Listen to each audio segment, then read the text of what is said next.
Hyderabad నగరవాసులకు metro రైలు MD good news చెప్పారు.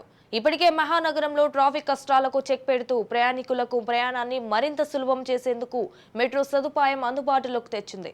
ఎప్పటి నుంచో ఎదురు చూసిన పేజ్ 2 మెట్రో గురించి క్లారిటీ ఇచ్చేశారు. ఇందులో భాగంగానే శంషాబాద్ ఎయిర్పోర్ట్ మార్గంలో నాగోల్ నుంచి చంద్రయానగుట్ట వరకు 14 కిలోమీటర్ మెట్రో మార్గాన్ని నిర్మించనున్నారు. ఈ పేజ్ 2లో 13 మెట్రో స్టేషన్లు ప్రయాణికులకు అందుబాటులోకి రాబోతున్నాయని హైదరాబాద్ మెట్రో రైలు ఎండీ ఎన్వీఎస్ రెడ్డి తెలిపారు.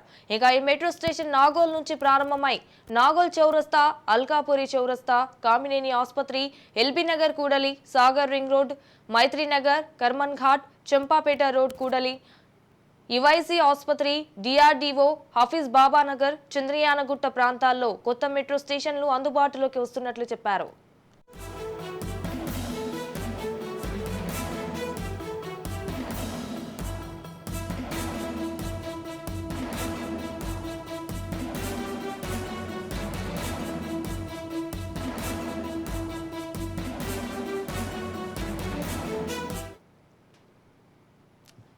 హైదరాబాద్ నగరవాసులకు మెట్రో రైలు ఎండీ గుడ్ న్యూస్ చెప్పారు. ఇప్పటికే మహానగరంలో ట్రాఫిక్ కష్టాలకు చెక్ పెడుతూ ప్రయాణికులకు ప్రయాణాన్ని మరింత సులభం చేసేందుకు మెట్రో సదుపాయం అందుబాటులోకి వచ్చింది. ఎప్పటి నుంచో ఎదురు చూసిన పేజ్ 2 మెట్రో గురించి క్లారిటీ ఇచ్చేశారు. ఇందులో భాగంగానే శంషాబాద్ ఎయిర్పోర్ట్ మార్గంలో నాగోల్ నుంచి చంద్రయానగుట్ట వరకు 14 కిలోమీటర్ల మేరకు మార్గాన్ని నిర్మించనున్నారు. ఈ పేజ్ 2లో 13 మెట్రో స్టేషన్లు ప్రయాణికులకు అందుబాటులోకి రాబోతున్నాయని హైదరాబాద్ మెట్రో రైలు ఎండీ ఎన్వీఎస్ రెడ్డి తెలిపారు.